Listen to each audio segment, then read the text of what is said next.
Hello. So we're back with another question. This question is from the Chemistry HL Paper 1 from the November 2017 batch.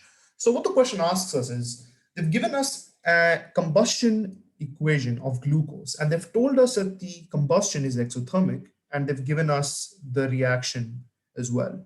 And they've asked us which of the following options is correct for this reaction, and they've asked us to determine the sign of the enthalpy change, the entropy change, and to determine whether the reaction is spontaneous or non-spontaneous. All right. So you do know that in order to determine whether a reaction is spontaneous or not, we use this equation, the Gibbs free energy equation, in order to determine. So this is what the equation is. So this is enthalpy change. This is temperature in Kelvin. Forgive my handwriting. And this is entropy change. Now remember, in order for a reaction to be considered as spontaneous, Gibbs free energy change should be negative. So if it's not negative, it is not considered. If supposing it's positive, then it would be considered as non-spontaneous. But if it's negative, then it's considered as spontaneous. So now let's kind of dissect the question. So they've already given us one hint. They've told us that the combustion of glucose is exothermic. That means that delta H, or enthalpy change, is negative for the forward reaction. So delta H is negative. We don't know what the value of delta H is, but we know that it's a negative number. So we can automatically eliminate C and D. Now let's take a look at the entropy. So what is entropy? Entropy is essentially the measure of how the available energy is distributed among the particles. So when a system becomes more disordered, so for example, in a gas, the energy in it can be distributed in more number of ways, and the entropy of the system becomes higher. And otherwise, for a solid, the entropy is lower because the system is less disordered and there is less ways that the energy can be distributed. And to get you to kind of conceptualize this, I'm going to give you an analogy. So imagine there are 100 people sitting on chairs in a hall, for example. There is only a limited number of ways in which they can move. So maybe they can pivot on their chair, they can move to the left, they can move to the right, but they can't stand up, they can't move around. What if I told them that they could get up and start running around the hall?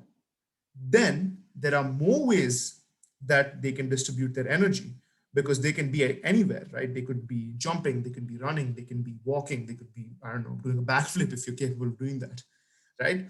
So that's why the entropy is considered higher in gases than in solids.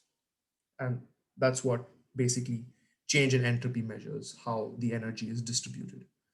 So in this equation, by just looking at it, you can tell that the entropy change is positive because on the reactance side over here, you have one mole of solid, and 6 moles of gas. However, on the product side, you have 6 moles of gas and 6 moles of gas again. So overall, there is an increase in the moles of gas as the reaction proceeds forward. That would mean that the disorderness of the reaction or the system increases as the reaction proceeds forward, which is why the entropy would be positive for the forward reaction. So now in both the cases for A and B, they have given it as positive. However, the difference comes in the spontaneity. B says that the reaction is non-spontaneous, whereas A says that the reaction is spontaneous. Now let's just put this into our equation and let's see what it looks like. So I'm just going to erase this. Now we don't know what the exact values for this are, but we can just imagine there, we can actually just figure it out by looking at the signs of what the value of Gibbs free energy will be. Now you see that negative delta H minus temperature in Kelvin times change in entropy.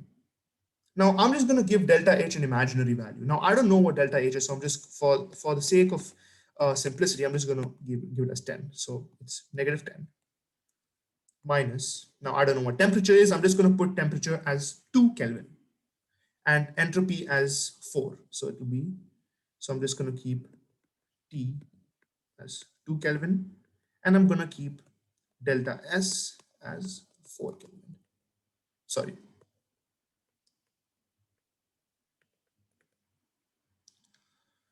So it will be minus 8,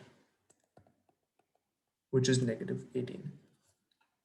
Now, if you use this example, and actually, if you substitute any number into the place of delta H and delta S and T, the answer will be negative. You can put any number, you can try this out for yourself, and you'll see that it's going to be negative. So at any temperature, this reaction will continue being negative. It will give you a negative value for Gibbs free energy. That means that the reaction is spontaneous. Now you may be asking, wait. What about temperature? What if temperature is also negative? That is where you'd be wrong. Temperature in this case cannot be negative because we're measuring it in Kelvin, not degrees Celsius. And on the Kelvin scale, the lowest temperature you can go to is 0 Kelvin. There is no negative Kelvin. So in that case, in Kelvin will always be 0 or positive, and consequently, the delta G value that we get will always be negative. So that would mean that the reaction is spontaneous, and A is our correct answer. So that's it for today's video. I hope I've helped you understand this question, or at least the topic, a bit better. Let me know if you have any requests for questions that you'd like me to solve. You can send them to me by email, or you can message me on my social media. Thank you, and I'll see you in the next video.